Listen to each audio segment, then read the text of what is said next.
তো বন্ধু চলো দেখি আলুটা সেদ্ধ হয়েছে কিনা, ছেলেকে খাওয়াবো।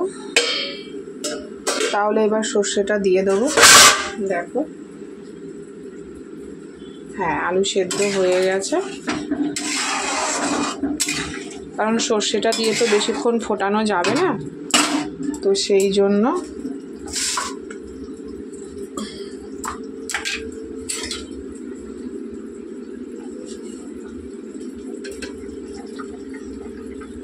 দেখো সর্ষে দিয়ে দিচ্ছি, সর্ষে বাটা পেস্ট।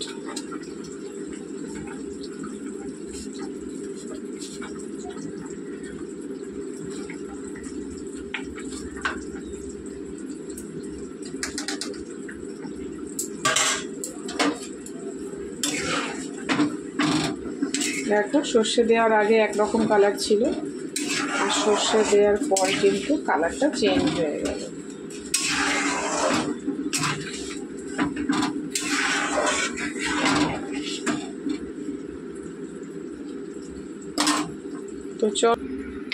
তো বন্ধুরা চলো এবার একে একে ভেজে রাখা মাছগুলো দিয়ে দেবো।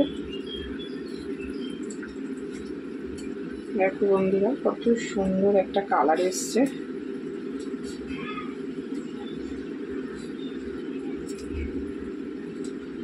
তোমরা নতুন নতুন রান্নার ভিডিও দেখতে চাইলে আমাকে কমেন্ট করে জানিও কি রান্না।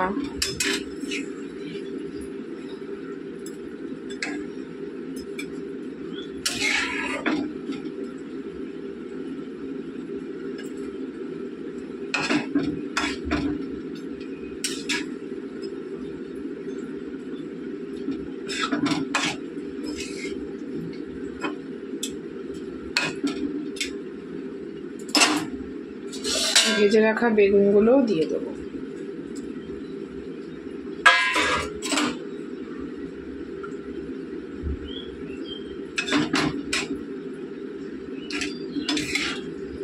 আলু সেদ্ধ হয়ে গেছে, তো এটা একটু হাই ফ্লেমে টকবক করে ফোটাবো।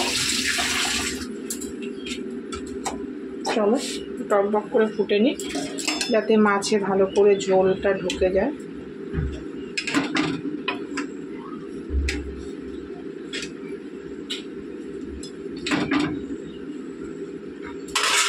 তো চলো একটু টকবক করে ফুটে নিই।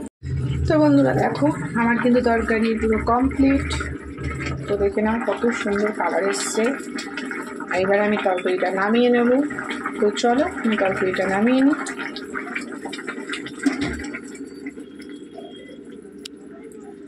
তো দেখো কত সুন্দর একটা কালার এসছে।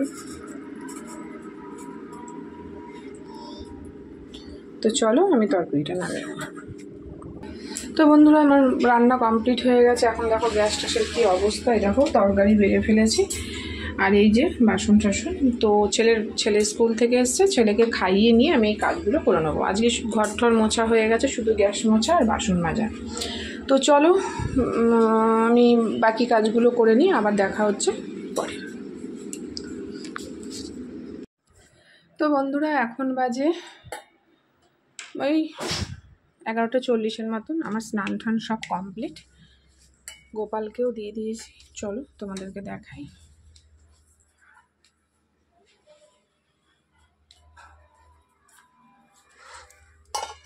এই দেখো আমাদের গোপু সোনা, দেখো কত সুন্দর ফুল দিয়ে, বলো কিরকম লাগছে।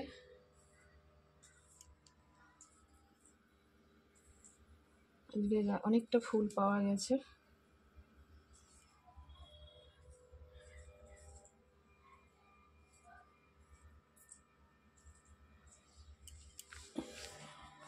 তো হয়ে গেছে আমার গোপালের সেবা দেয়া।